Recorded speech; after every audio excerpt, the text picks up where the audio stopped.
মনে রেখো বাবা, অত বড় মহাভারতের যুদ্ধটা হলো শুধু কিন্তু একটা নারীর অপমানের বদলা নেবার জন্য। এই নারী শুধু ভোগের নয় বাবা, নারী ভজনের, নারী সাধনার, নারী আরাধনার। যে যেমন ভাবে চালনা করে, কেউ যদি মনে করে নারী ভোগে, তার কাছে ভোগে, কিন্তু নারী সাধনা, নারী ভজনে। দ্রৌপদী সভার মাঝখানে দাঁড় করিয়েছে, রথী মহারথীরা, পঞ্চ পাণ্ডব, দাদু ভীষ্ম, দ্রোণাচার্য সব দাঁড়িয়ে আছে। দ্রৌপদী প্রথমে করজোর করে দাদু ভীষ্মের কাছে গেল, দাদু তুমি কিছু তো বলো, কারণ আমাদের এই বংশে তুমি সবথেকে বয়স জ্যেষ্ঠ।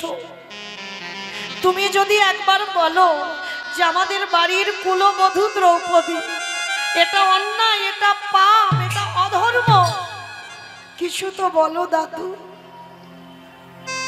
দ্রৌপদী কাঁদছে। দাদু ভীষ্ম মাথাটা নিচু করে কাঁদছে, কিন্তু কিছু বলতে পারছে না। কারণ বলবে কি করে বাবা, পাণ্ডবরা তো হেরে গেছে, বলার তো কিছু জায়গা নেই। তারপরে গুরুদেব দ্রোণাচার্যের কাছে গিয়েছে, গুরুদেব আপনি তো কিছু বলেন। একটা নারীর যদি সম্মান চলে যায়, সমাজে আর নারী বলবে না, আপনি কিছু বলেন। দ্রোণাচার্য মাথা নিচু করে কাঁদছে। এইবার পাঁচটা বীরেদের মতো স্বামী দাঁড়িয়ে আছে। দ্রৌপদী করজোর করে ধুলাই পড়ে বলছে, স্বামী আমি তো তোমাদের পাঁচজনের স্ত্রী, কেউ তো অন্তত আগে আসো আমার সম্মান রক্ষা করবার জন্য। পঞ্চ পাণ্ডব মাথা নিচু করে নিল। কিন্তু মা, এখানে কি দ্রৌপদীর ভুল হয়নি বাবা? যাকে ডাকলে প্রথমবারই কাজ হবে, তাকে কি একবারও আমার দ্রৌপদী ডেকেছে?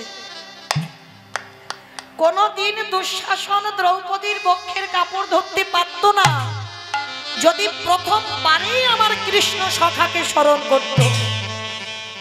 করল না। স্বামীদের কাছে সাহায্য চাইলো, করতে পারলো না। দাদুর কাছে সাহায্য চাইলো, সাহায্য করলো না। গুরুদেবের কাছে চাইলো, গুরুদেব কিছু করতে পারলো না। এটাই বাস্তবে হয় বাবা। মহাভারত মানে তো সমাজ শিক্ষা, এটা বাস্তবে হয় না। দেখবেন আপনার জীবনে যদি কোনো দুঃখ, কষ্ট, অভাব, অনটন, শোক, দুঃখ লেগে যায়, সবার প্রথমে দেখবেন আত্মীয়, পরিজন, বন্ধু বান্ধব সবার কাছে বলে বেড়ালেন। আর কেউ যখন তোমার সাহায্য করতে পারলো না, সব শেষে ভগবানের চরণ দুখানা দড়িয়ে ধরে। এটাই দ্রৌপদী প্রমাণ করলো, সমাজকে শিক্ষা দিল। দ্রৌপদীকে যখন কেউ সাহায্য করলো না, তখন দ্রৌপদী কেঁদে বলে উঠল, ও তার মানে তোমরা শুধু আমাকে দেখবে আমি অপমানিত হব? বেশ, তাহলে এতক্ষণ আমি যাকে ডাকিনি, আমারই ভুল, আমারই অন্যায়। এইবার আমি একবার তাকে ডেকে দেখি। সে যদি মনে করি আমি সবার মাঝখানে বিবস্ত্র হব, তো তাহলে তার ইচ্ছাতে তাই হবে। দ্রৌপদী একটা কাপড় বক্ষে ধরিয়াছে, এক হাত দিয়ে ডাকি দিল, হে ব্রজেন্দ্র নন্দন কৃষ্ণ দেখা দাও। ভগবান আসছে না। হে দ্বারকাধিপতি কৃষ্ণ দেখা দাও, আসছে না। হে গোলকপ্রতি কৃষ্ণ দেখা দাও। এতবার করে দ্রৌপদী ডাকছে কুরুসভায়, আমার ভগবান আসছে না। দ্রৌপদী রেগে গিয়ে বলে উঠলেন, ও তার মানে তুমিও চাইছো একটা নারীর সম্মান চলে যাক? বেশ, তাই হোক। এইবার দেখি তুমি কি করে দাঁড়িয়ে থাকতে পারো। তুমি যখন চাও আমি বিবস্ত্র হই, তাই হবে। এইবার কাপড়টা ছেড়ে দিয়ে একবার ডাকি দিল, হে প্রাণপতি দেখা দাও, হে প্রাণপতি দেখা দাও, হে প্রাণপতি দেখা দাও, হে প্রাণপতি দেখা দাও।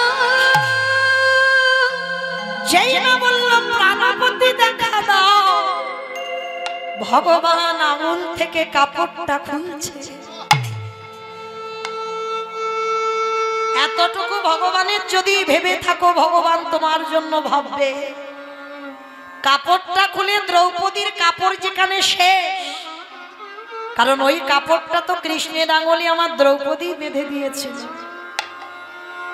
সেই বাবা যেদিন শিশুপাল বধ হয়েছিল, ওদিকে আর যাবো না বাবা, অনেকটা হয়ে যাবে সময়। বল বাবা যদি কোনোদিন দেখা হয় এখানে রাখি। এইবার সেই আঙুল থেকে কাপড়টা খুলে দ্রৌপদীর কাপড়ে জুড়ে দিল। আর যখনই জুড়ে দিয়েছে, দ্রৌপদীর তো রক্ষার মালিক এসে গেছে।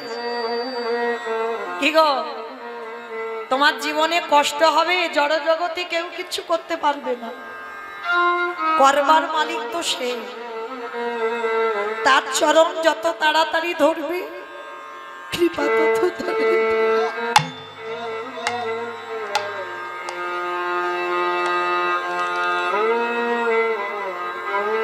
এইবার যেই না দ্রৌপদী দেখছে কৃষ্ণ দাঁড়িয়ে কাপড় দিচ্ছে, দ্রৌপদী জিজ্ঞাসা করল,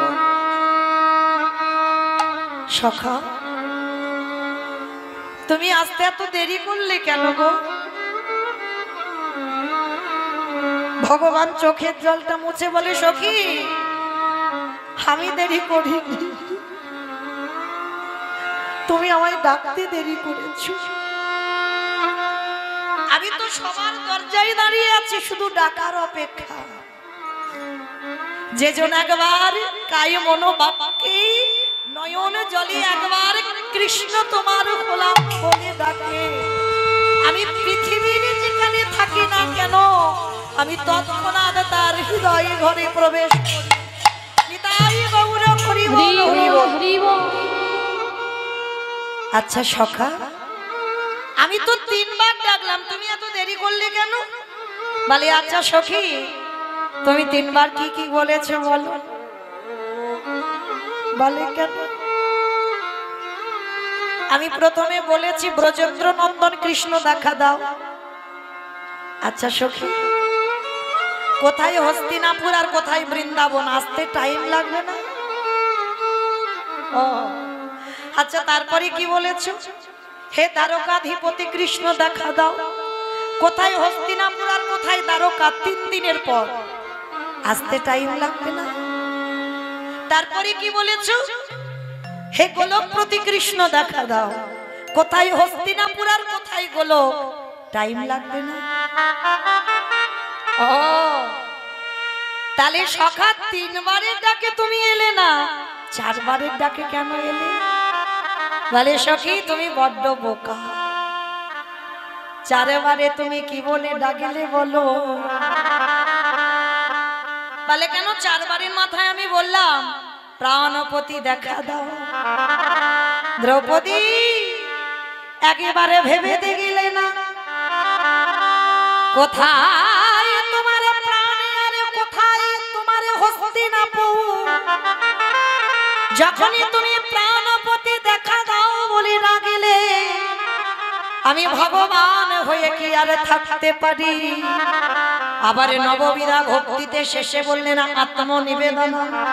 আরে যে জন একবার আমার চরণে বসে একবারে 2 বাহু উত্তোলন করে আত্মনিবেদন করতে পারে, আমি ভগবান কই।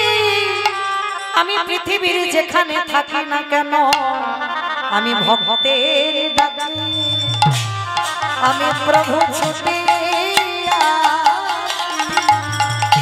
যে জন আমার চরণে